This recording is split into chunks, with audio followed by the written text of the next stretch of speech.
already told you how it works out. Now, what are we living for? We have to think about it. Is it just for earning money, earning more, putting some money in the bank, or for the insurance? Are we working for that? If money was everything, then we would have been the happiest people here. Because even if you are not working, you can get money in England, no problem. But that's not the last thing. Those people who have less money would be much happier than the people who have money. Sometimes money can give you a headache, you see, and a kind of a intoxication. Then what is it that makes human beings happy? When I walk on the streets, say in West End if I walk, I find the people in West End are not at all happy, while in East End they are happier people, no doubt, because perhaps they know how to live with little less than what is required. And while the West End people want to always have more and more than what they require, perhaps they are more worried how to get more things. East End I've been always visiting, and somehow I have a great faith that here in East End, one day it will come, that lots of seekers will be born in this part. As it is, I feel that human beings do not know one fundamental truth, that you are not determined. You are not designed for your physical, mental, emotional life, but you are designed for spiritual life. The whole design of the human being is created to enjoy your spiritual life and not material life. This is the basic thing human beings don't understand. And that's why if they knew this fundamental thing, they would seek their spirit first. And they would not seek other things. Because if that is the thing which is going to give us the complete enrichment and nourishment and also the fulfillment, then why run after other things which do not determine our life? All physical, for example, this building we built, all right? Now, this building we built with stones and, say, mortars and other things, and the electricity is put in, the lights are brought in, and the whole design is made. But why? Because there is a subtle purpose behind this building. If that purpose is not there, this building is useless. It would be just a haunting place. There would be no one visiting this place if there is no spiritual life, or if there is no spirit behind it. The purpose, the spirit, is the purpose. The purpose of human life is the spirit and not the purpose that we see. Now what we do actually with ourselves is that when the purpose is the spirit, all our energy we are wasting for something that is purposeless. Like somebody who gets interested only in counting these pillars. What will you call him? Or who will start counting these nice fittings. What will you call such a man? That this is not the thing you are supposed to do here. What are you supposed to do here is to come for the purpose for which this building is built. So if you understand this fundamental thing, that the purpose of human being is spiritual. The whole universe is created to create human beings for what? To get after the stones and the mortars? It is to become that spirit which is within you. So once we understand our purpose, then we can talk about it. Now you may say that, how do you say that it is the spirit? That is the most important. What is the proof? You see, all the scientists may say that, what is the proof of it? Now with all your science, with all your advancement and all that so-called affluence, and all that human beings are so egoistically boasting about, I have yet to see people who are really happy. They are not happy. It's a very simple thing. I mean, you reach a certain conclusion then that what you have done is not the purpose. If that was the purpose, there would have been fulfillment. That shows that that is not the purpose of your coming on this earth. For example, somebody says, all right, I want to have lots of money, lots of power, and lots of enjoyment. But if you go and see the face of that person, it looks like somebody who is worn out, who is absolutely like a dead personality. There's no joy on his face. He's not enjoying himself. See the richest man on the earth. Go and ask him. He'll say, I have a headache, I don't know what to do with myself. All those people like that lady, wife of, say, Kennedy. Just look at her. She's every time, whenever she has an interview, what she says is her hankering, her unfulfilled desires. She's talking about that. You see Mr. Ford, who was a very great man with lots of money, you go and ask him and he says that he doesn't know what to do with his money, that's all. So one should understand from this that the purpose of the building of human being is not the body, the mind, is not even the emotions, it is something beyond, which you cannot see. By coming here, you do not see the purpose of this building, do you? What you see exactly are these pillars, or these floors, or these roofs. But do you see the purpose of this building here? No. But it's written somewhere, this is the purpose of this building. Once you see the purpose of this building, written somewhere by some authority, has to be authority, then you understand why you are here and what purpose it is going to serve and how you are going to work it out. I think they want to come in, is it? Are they wanting to come out? Just open the door. Or they want to run away? They are just having a peeping. May God bless. So once we know that the purpose of our existence as human beings is the spirit. The whole thing has been worked out on this principle that you are going to be the spirit. You are created for that. Everything that you do is for the purpose of the spirit and not for anything else.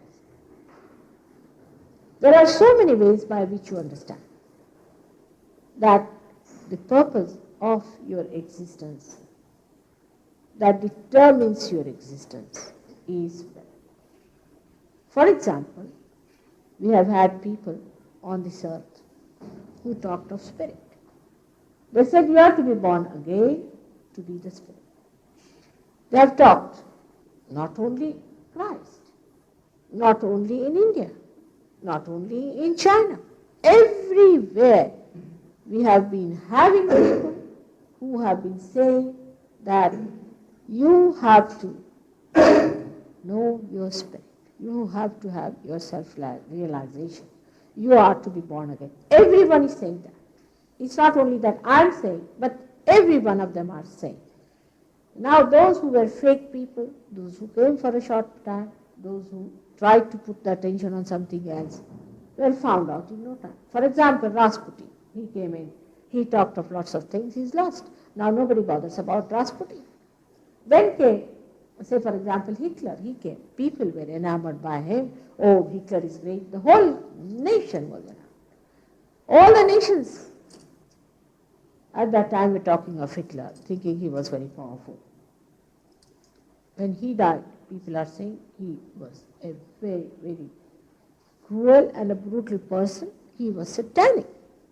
So they all get these brands. And these characters, or this type of people who came on this earth who were anti-spirit, those who did not talk of the spirit, died out. And though you may erect their statues or do anything, but nobody goes and bows to them. Nobody is bothered to know about it. They are finished. Nobody thinks that they were great or they were of any use or they are to be revered. So, a human being doesn't revere all such people. Now you have so many statues in England. You have seen them. So many statues are there. Do you go and prostrate before them? You do not. You do not think that that is the worth of these big statues.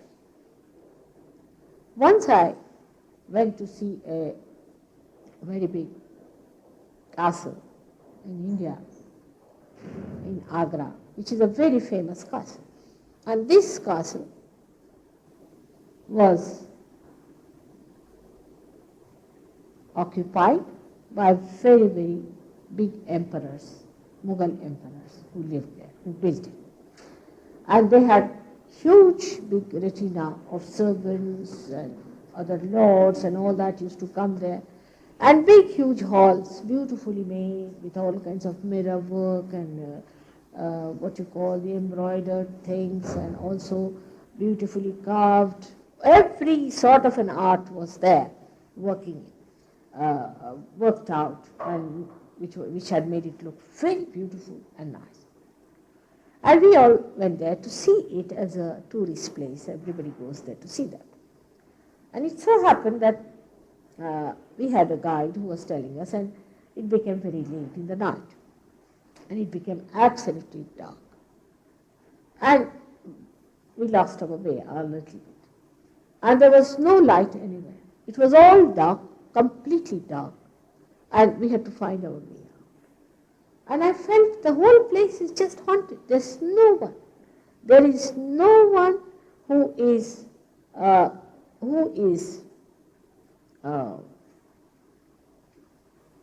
existing in that place, as if it was a dead place. And the whole place showed me how these people were there living in all lavishness, drinking, indulging into all kinds of vices, and very egoistical and arrogant and talking to each other with such arrogance. I felt all that they were there and all in the dead, and nobody felt that there should be one light in that area. Not even a single light. And somehow we managed to crawl up. And then we saw a little light flickering from outside. So we went up to that light, and we saw it was a little light was coming through a door that was closed. And we opened the door, and we thought we knew that we were outside the castle. And that light was on a grave. And we saw that there was a man sitting near the grave. So we asked, whose grave is this? He said, he was a faqir, he was a realized soul. And he was a great faqir. And this has been here much before this castle was built. And every night we put the light. All the time there is light burning on this. And the name of the thing was also, it was so ancient that they did not properly knew the name of that fakir. And I felt the vibrations of that place. It was tremendous vibration. And they said that people just come here and touch this, and their problems are solved. And it's such a beautiful place. It was desolate in a way that it was not so decorated as it was, but in the night it was light. That shows that which is the place which has an eternal value is the purpose of life, and the purpose of life is spirit. And that I could see there, just in a very small little corner outside that castle, was that grave of a man who may have been a very small, tiny person, the way the grave was. And here is the light burning. For ages now, nobody knows, but there is the light. There are so many other ways that by which human beings have to realize that it is the spirit that we have to achieve. We are made for the spirit and not for the other things so-called worldly, they say. all the universe and universes were created only for creating a human being who would ultimately know his spirit. They are now going to the Saturn, and then they go to the moon, and they will go to all the places. But what about going to your own spirit? When are you going to go there? Which is your purpose? Is it your purpose to go to the Saturn? What are you going to get out of it? They are spending such a lot of money and so much they are launching and all that. I just laugh at them. What about seeking yourself, which is being told by so many people? These are the people who are truthful, who have shown us the path of truth, and they have told us you have to seek yourself. They were not lying us. They were not telling us false things. But what I find, when their disciples come in, when their, you see the people who are their followers, they come in, what they do is to start a kind of a cult or a kind of a so-called religion which stops the seeking first of all. The first thing they do is to freeze your seeking completely. I can't understand. For example, Christ has said, seek ye yourself. You have to be born again. He said it off and on and off and on. And I would like to know which church does that. Same about Indians. In India, this thing, if you read any book which is scripture, they say that you have to seek yourself. You have to get your Atma Sakshatkar, means your self-realization. That's the end of it. But what they do is the so-called Brahmins and so-called people in charge of so-called Hindu religion are teaching nothing but ritualism, some sort of a nonsense which has no meaning at all. Same about Islam. You can see the fanatics, terrible fanatics coming out of it. How can religion create fanaticism? I just can't understand at this level of mind. But I do not know how people explain it. You see, for Hindus, their gods are the highest. For Muslims, Muhammad is the last. For Christians, Christ is the only one. I just can't understand how can they say such a nonsensical thing. From where did they get these ideas? Just to fight with each other. They must find out some way. And I think the reason must be that people always unite if you have to hate someone. If you have to love someone, then people never unite. So it's better to say that this is the best. So the rest is all nonsensical, and you take something like the best and hold on to it and just try to propound it that this is the best, this is the best, and that's how you will all unite. But all of them are the best. Which part of your body is not the best? They are all flowers of the same tree. And while we are just plucking them and holding on to them and saying this is the best and that is the best, and the one you have got in your hand is the dead flower. The living force is in the tree of life which is described. Where is the seeking gone? The seeking is lost because such a clamp has come. Now when man starts thinking, oh God, these people, they talk of God, and look at them how they are. They are so many-minded, they try to own the properties, this, that. However, is the spirit? And so they go against. And they think, oh, this is all nonsense. There cannot be spirit. You see, so a new type of people have started saying, there is no God, there is no spirit, it's all nonsense. These people are just trying to make money out of us. They are parasites, so forget them. Both are equally wrong. There is God, there is spirit within us. And the time has come for us to know the spirit. This is what I have come to tell you here. Of course, some of you have been with me for days together, as Maureen has said, that she has found something. What has she found? Is her spirit.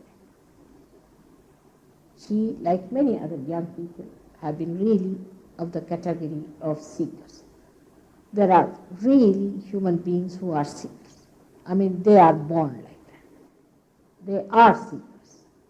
They are not seekers of anything else but of spirit. Perhaps they do not know, but they are that category, that they are seekers. Even if they take to drugs or to anything, they do it for the sake of seeking. There are many, many young people in every country